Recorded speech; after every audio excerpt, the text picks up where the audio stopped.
তো dear student, welcome to my channel. কেমন আছো তোমরা? আশা করি সবাই ভালোই আছো। আজকে তোমাদের জন্য একটা বিশেষ সিলেবাস নিয়ে হাজির হলাম। তো ক্যালকাটা ইউনিভার্সিটির আন্ডারে যে সমস্ত কলেজ রয়েছে, সেই সমস্ত কলেজে যারা বিএ ফার্স্ট সেমিস্টারে অ্যাডমিশন হয়েছে এবং যাদের মেজর সাবজেক্ট হিসাবে ফিলসফি রয়েছে, তাদের জন্য আজকের এই ভিডিওটি বিশেষভাবে গুরুত্বপূর্ণ। তো dear student, first semester philosophy major সাবজেক্টে তোমাদের কোন কোন বিষয়গুলো পড়তে হবে? তো ডিয়ার স্টুডেন্ট, চলো শুরু করি আজকের এই আলোচনা। তোমরা দেখতেই পাচ্ছ যে ফার্স্ট সেমিস্টার মেজর ওয়ানে ডিএসসিসি ওয়ান, অর্থাৎ এই ডিএসসিসি ওয়ানে অর্থাৎ মেজর ওয়ানে তোমাদের রয়েছে fundamentals of philosophy. Fundamentals of philosophy তোমাদের সিলেবাসে রয়েছে। এখান থেকে কোন কোন বিষয়গুলো তোমাদের পড়তে হবে? দেখো, এ নম্বরে যেটা দিয়েছে ইন্ট্রোডাকশন, অর্থাৎ ভূমিকা, যেটা কোন দর্শনে বলো তো? এখানে যে টপিকগুলো তোমাদের দিয়েছে, এগুলো মূলত হচ্ছে ওয়েস্টার্ন ফিলসফির থেকে, কিন্তু এটা মাথায় রাখতে হবে, হ্যাঁ, পাশ্চাত্য দর্শন থেকে। তো এখানে দেখো, নেচার অফ ফিলসফি, অর্থাৎ দর্শনের স্বরূপ, যে অর্থাৎ দর্শন বইটা খুললেই তোমাদের প্রথমেই দেখতে পাবে যে নেচার অফ ফিলসফি, অর্থাৎ দর্শনের সংজ্ঞা, স্বরূপ, এই বিষয়গুলো তোমাদের একটু জানতে হবে। সেকেন্ড পয়েন্ট যেটা দিয়েছে common sense, science and philosophy, অর্থাৎ সাধারণ যে অভিমত, সায়েন্স এবং ফিলসফি, অর্থাৎ বিজ্ঞান এবং দর্শন, এই বিজ্ঞান এবং দর্শনের মধ্যে পার্থক্য, বিজ্ঞান এবং দর্শনের মধ্যে সম্পর্ক, হ্যাঁ, এই বিষয়গুলো তোমাদের একটু পড়তে হবে। নেক্সট টপিক তোমাদের সিলেবাসে রয়েছে ব্রাঞ্চ অফ ফিলসফি, হ্যাঁ, অর্থাৎ দর্শনের বিভিন্ন শাখা। অর্থাৎ দর্শন যেহেতু একটা সর্বব্যাপক শাস্ত্র, এর অনেক শাখা রয়েছে। তো তোমাদের সিলেবাসে সমস্ত শাখা পড়তে হবে না, কয়েকটা শাখা তোমাদের এখানে দিয়েছে, যেমন হচ্ছে মেটাফিজিক্স, অর্থাৎ অধিবিদ্যা, ইপিস্টিমোলজি, জ্ঞানবিদ্যা, ইথিক্স, নীতিবিদ্যা, লজিক, যুক্তিবিজ্ঞান, social and political philosophy, etcetera, সমাজ দর্শন এবং রাষ্ট্র দর্শন। এই টপিকগুলো তোমাদের, এই ব্রাঞ্চগুলো পড়তে হবে। তো বি নাম্বার পয়েন্টে তোমাদের মেটাফিজিক্স রয়েছে। মেটাফিজিক্স থেকে তোমাদের কি কি পড়তে হবে? দেখো, মেটাফিজিক্স থেকে তোমাদের প্রথম যে পয়েন্ট দিয়েছে সাবস্ট্যান্স, অর্থাৎ দ্রব্য, জেনারেল ইন্ট্রোডাকশন, সাধারণ ভূমিকা যেটা রয়েছে এই দ্রব্যের চ্যাপ্টার থেকে, হ্যাঁ, দ্রব্যের সংজ্ঞা, স্বরূপ, এগুলো পড়তে হবে।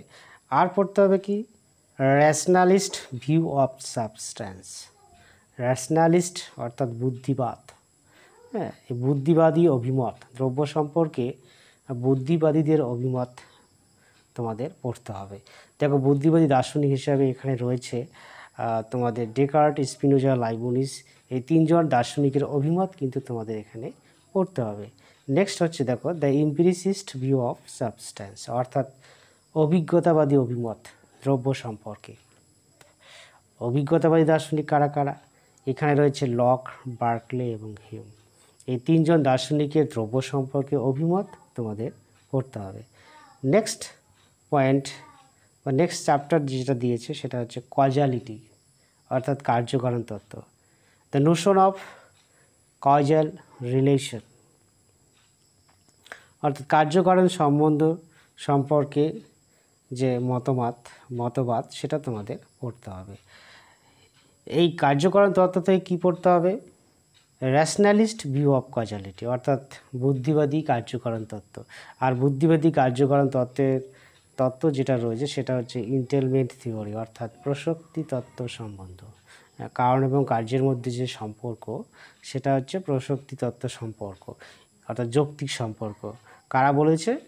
বুদ্ধিবাদীরা। এই বুদ্ধিবাদীদের এই অভিমতটা তোমাদের পড়তে হবে। নেক্সট হচ্ছে the এম্পিরিসিস্ট view of the causality, এই অভিজ্ঞতাবাদীদের যে কার্যকরণ তত্ত্ব সেটা হচ্ছে রেগুলারিটি থিওরি। অর্থাৎ সতত সংযোগ মতবাদ। হ্যাঁ, 5 দর্শন খুললেই তোমরা দ্রব্যের চ্যাপ্টার থেকে 1 নম্বরটা পাবে এবং কার্যকরণ চ্যাপ্টার থেকে দুটো মতবাদই কিন্তু পেয়ে যাবে।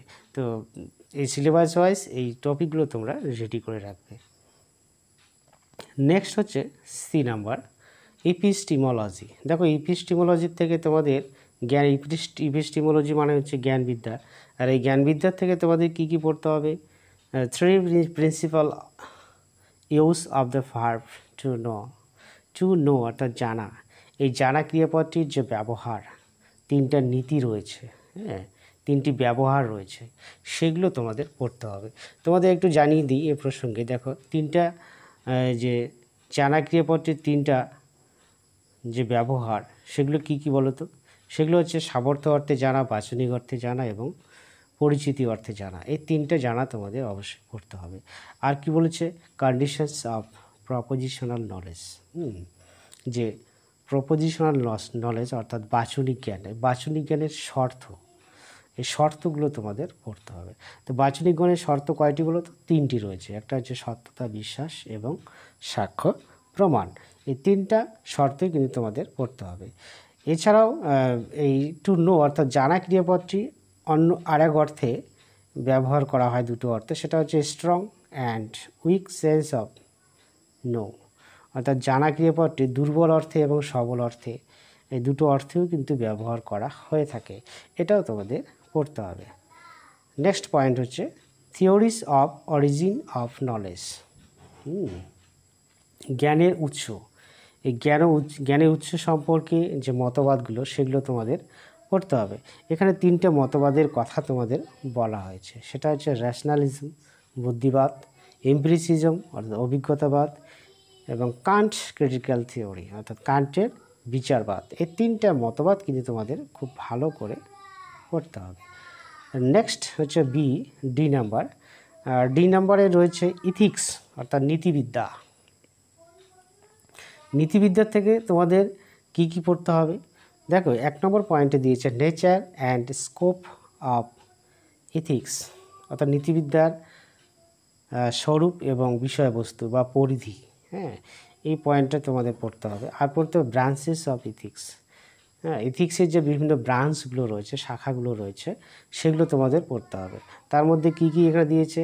নর্মেটিভ ইথিক্স, মেটা ইথিক্স আর হচ্ছে অ্যাপ্লাইড ইথিক্স। এই 3টা ইথিক্স তোমাদের অবশ্যই কিন্তু পড়তে হবে, ঠিক আছে? 2 নম্বর পয়েন্ট দিয়েছে moral and non moral action. মরাল মানে নৈতিক, নন মরাল মানে হচ্ছে অনৈতিক।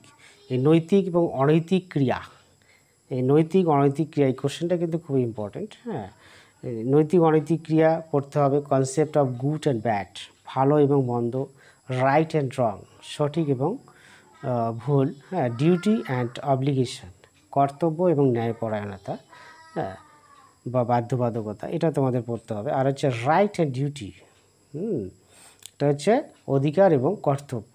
আর হচ্ছে ডিউটি অ্যান্ড ভার্চু, হ্যাঁ কর্তব্য এবং সততা। এই কয়েকটা পয়েন্ট তোমাদের পড়তে হবে। দেখো নীতিবিদ্যা অর্থাৎ নীতিবিদ্যার যে কোনো বই যদি তোমরা কিনো, তাহলে প্রথম চ্যাপ্টারে দেখবে প্রত্যেকটা কনসেপ্ট তোমাদের পরিষ্কারভাবে দেওয়া রয়েছে।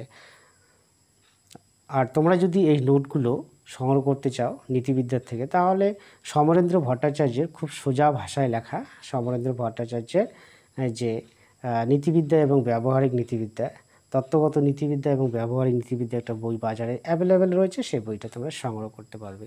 তাহলে সেখান থেকে সমস্ত টপিক তোমরা পেয়ে যাবে। আর লাস্ট পয়েন্ট হচ্ছে অবজেক্ট অফ মরাল জাজমেন্ট, নৈতিক বিচারের বিষয়বস্তু। নৈতিক বিচারের বিষয়বস্তু টপিকটা তোমাদের পড়তে হবে। এখানে মোটিভ অ্যান্ড ইন্টেনশন অর্থাৎ উদ্দেশ্য এবং অভিপ্রায়, এই দুটো পয়েন্ট তোমাদের পরিষ্কারভাবে পড়তে হবে।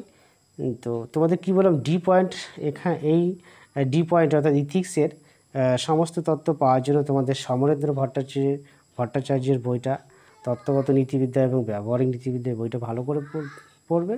আর হচ্ছে এই টপিকগুলোর জন্য তোমাদের যে পাশ্চাত্য দর্শন রয়েছে সেই পাশ্চাত্য দর্শনের বই তোমাদের কিন্তু সংগ্রহ করতে হবে। আর যদি হাতের কাছে কোনো কিছু না পাও তাহলে দেখবে উচ্চ মাধ্যমিকের ক্লাস 11-এর যে বইগুলো রয়েছে সেই বইগুলোর থেকে কিন্তু তোমরা এই কনসেপ্টগুলো সংগ্রহ করতে পারবে। আর আমার চ্যানেলে কিন্তু সমস্ত নোট কিন্তু তোমরা পেয়ে যাবে, ঠিক আছে?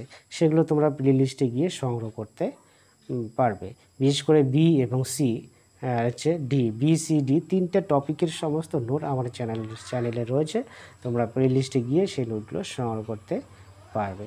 তো ডিয়ার স্টুডেন্ট, এই হচ্ছে তোমাদের সিলেবাস, আর এই সিলেবাসের হাত ধরেই কিন্তু তোমাদের সামনের পরীক্ষার জন্য প্রস্তুতি নিতে হবে। তো ডিয়ার স্টুডেন্ট, কেমন লাগলো ভিডিওটি? যদি ভালো লেগে থাকে তাহলে অবশ্যই কমেন্ট বক্সে একটা থ্যাঙ্কস জানাবে। ভিডিওটি তোমাদের বন্ধু বান্ধবীদের কাছে একটু শেয়ার করবে, সবাইকে জানার সুযোগ করে দিও। আজকের আলোচনা এই পর্যন্তই। সবাই ভালো থেকো।